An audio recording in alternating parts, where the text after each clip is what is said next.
Okay, guys, welcome back to a major breaking news story here. Apparently, this is, I mean, not apparently, but yeah, the evidence of this. The United States government, the upper echelons of the military apparatus, Secretary Pete Hegseth, the Vice President J.D. Vance, the National Security Advisor of the United States, National Intelligence, they were discussing war plans and implementation of these war plans in a group chat. Like, unsecure network, just totally in a group chat. Pretty insane. Get this. They added reporters to the group chat accidentally. So people were reading these texts and these chats without them knowing, like random reporters. Specifically, the attacks in Yemen. And the reason why this is coming out right now is because the reporters didn't want to basically expose this military information before it came public, which it is. So this is just completely insane. Here's a report coming out of The Atlantic. I mean, by the way, this just goes to show you the incompetence of some of the officials of the Trump administration. They have absolutely no idea what they're doing. This is a major, major national security story, and I'm having a tough time seeing how even right-wing networks like Fox News spin this. Because this was the Biden administration, people would be calling for arrests of these people, and frankly, rightfully so. This is completely insane. So here it is, an absolutely insane story today from The Atlantic, whose editor-in-chief, Jeffrey Goldberg, as well as others, appear to have been inadvertently added to a conversation over Signal. I mean, are you goddamn kidding me? Earlier this month, U.S. National Security Advisor Mike Waltz and which Secretary of State Hegseth Vance basically were discussing how whether now or not is the time to strike the Houthis in Yemen. So again, they talk about the strikes in Yemen, and Goldberg states over the 2-day period he was in the group chat prior to the strikes, senior officials in the administration debated whether they should take place. And take into account, guys, all of these reporters in live time had access to this information. This is an insecure network, so take into account, guys, there is a close to 0% chance that the Kremlin, Beijing, and maybe even Iran have access to this information. It also goes to tell you what else do they have access of? Just complete and utter incompetence. It's a disgrace what's happening here. With Vice President Vance suggesting that the large-scale strike should not be launched because most Americans do not care about and we're not being affected on the attacks in the Red Sea, while Defense Secretary Hegseth argued in favor of the strikes. No surprise there. And their usefulness in deterring future attacks against shipping through the Bab el-Mandab Strait. And it's just so insane. Then, roughly 2 hours before the strikes against the Houthis in Yemen, Goldberg states he received a message. This is just, guys, focus. Focus how insane this is. He received a message in a chat from Hegseth titled Team Update, adding that he would not be quoting the message exactly due to it and forthcoming messages containing top secret information. If they had been read by an adversary of the United States, they could conceivably have been used to harm American military and intelligence personnel, which, again, they're not, so a lot of what we in this story we actually don't have access to because the reporters are not saying it because the information is so classified that it would hurt American personnel in the region possibly. Guys, first of all, I mean, Iran and China, all these countries probably have information regarding this already. If a freaking reporter from the New York Times has access to this, you can bet your ass that the foreign enemies of the United States also have access to this. I mean, the utter incompetence of this is insane. People need to be held accountable for this. People need to be fired for this. Will they? Probably not, because this is the incompetent administration that's currently in charge right now. So Brian Hughes spoke, and again, there's some people, oh, this can't be real. Well, guess what? The White House is confirming it. Brian Hughes, spokesman for the White House National Security Council, was asked by Goldberg about the conversation, to which he stated, it appears to be an authentic message chain. So the White House is confirming that this is real. So all those oh, no, it's such fake news. No, it's not fake news. They're confirming it's real.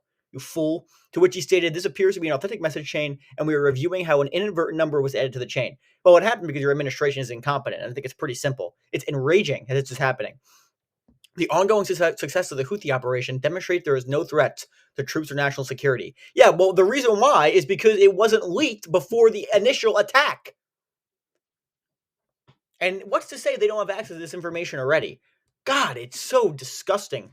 And look at, so top Trump officials, including J.D. Vance, Pete Hegseth, and Gabbard, of course, he's in the chat, planned military strikes on Yemen's Houthis in a Signal messaging group. So we're going to talk about some of the things in the story, which I think is pretty interesting too.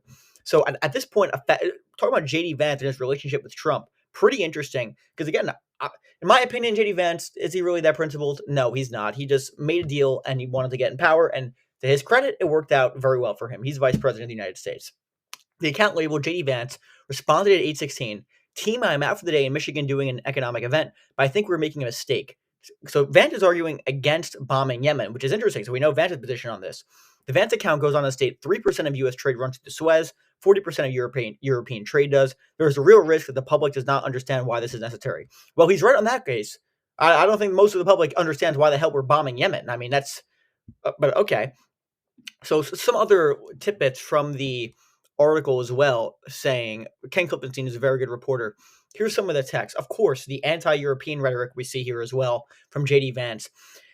At Pete Hegseth, if you think we should do it, let's go. Like talking about bombing foreign countries where they've killed hundreds of people. It's in a casual group chat, not like in top secret meetings, but like in actual group chats. I just hate bailing out Europe again, as if it's the European deal.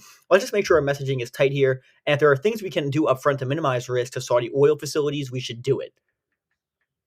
What? I mean, it's just so insane. And guys, take into account, this is what's being reported, like about, because it's being reported after the fact. Now, who knows what else they're discussing? They could be discussing Iranian war plans potentially that haven't been leaked out to the press yet.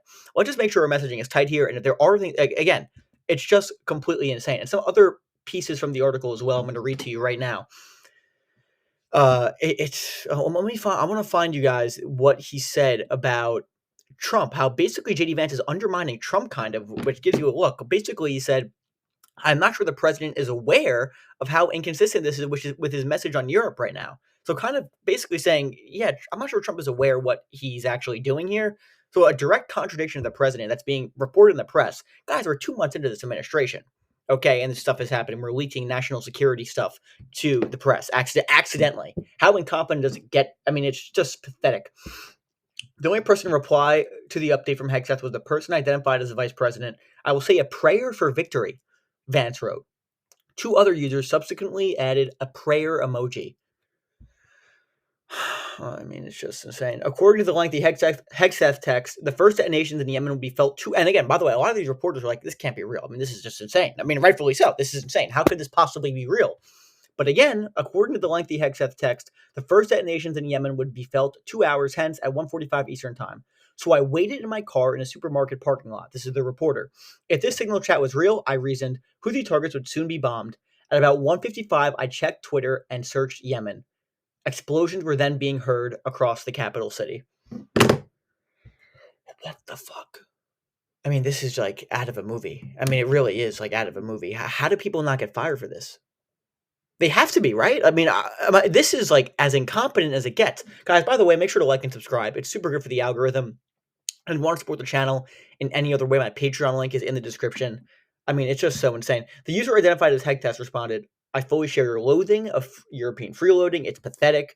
Again, the anti-European, as we see on the screen here, the anti-European rhetoric is just super interesting. And it's a signal that, the Trump administration is not a fan of a lot of our European allies. They're actually more friendly with the Russians, it seems.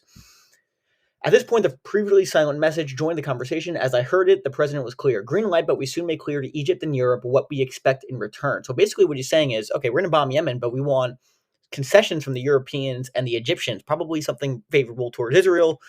No surprise there.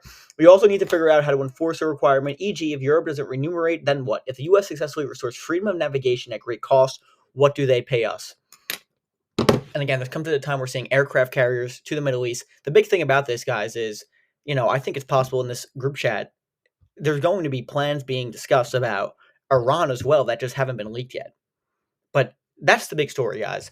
The U.S. administration, the current administration, has accidentally leaked war plans to reporters in an unsecure group chat, which also means that, wait a second, if reporters from the New York Times and the Atlantic know, probably the Kremlin and Beijing, they have access to this as well.